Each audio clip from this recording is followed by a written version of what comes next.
Mr. Speaker, I'd like to thank the Honourable Minister for those profound words, and especially for offering the mourners Kaddish for this Assembly on behalf of the victims of the odious act of anti-Semitic violence in Pittsburgh this weekend, when 11 elderly American Jews were murdered in cold blood for the crime of being Jewish in what was an expression of the most ancient and pernicious form of hatred in human history, anti-Semitism.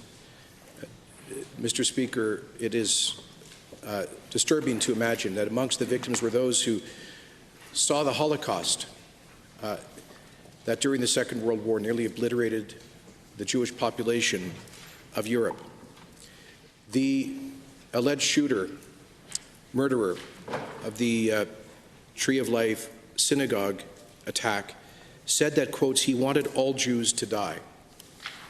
Mr. Speaker, this is the perverted dystopian dream of anti-Semites all through human history. I've stood in the ravine of Babin Yar near Kiev, where Nazis of the Einsatz group and mowed down 30,000 Jews motivated by this same ancient hatred. I've stood at the Chabad house in Mumbai just weeks after terrorists killed Rabbi Gabriel Holtzberg and his family for the crime of being Jewish. I stood outside a pizzeria in Ben Yehuda in Jerusalem just days after a suicide bomb was planted to kill Jews. And that was exactly the same hatred that invaded the Tree of Life shul during Shabbos services this weekend in Pittsburgh. And so while we denounce this particular crime, we more profoundly, all of us as Albertans and Canadians, denounce this singular hatred which underscores it.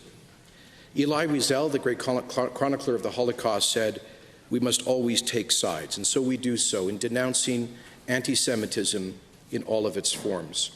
I would like to read into the record the names of those whose lives were taken this weekend: Joyce Feinberg, Richard Gottfried, Rose Mallinger, Jerry Rabinowitz, Cecil and David Rosenthal, Bernice and Sylvan Simon, Daniel Stein, Melvin Wax, Irving Younger.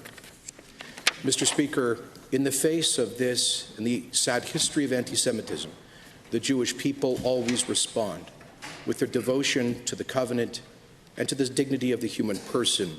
And so let us say that the haters, the anti-Semites, never win. Am Yisrael High, the people of Israel live.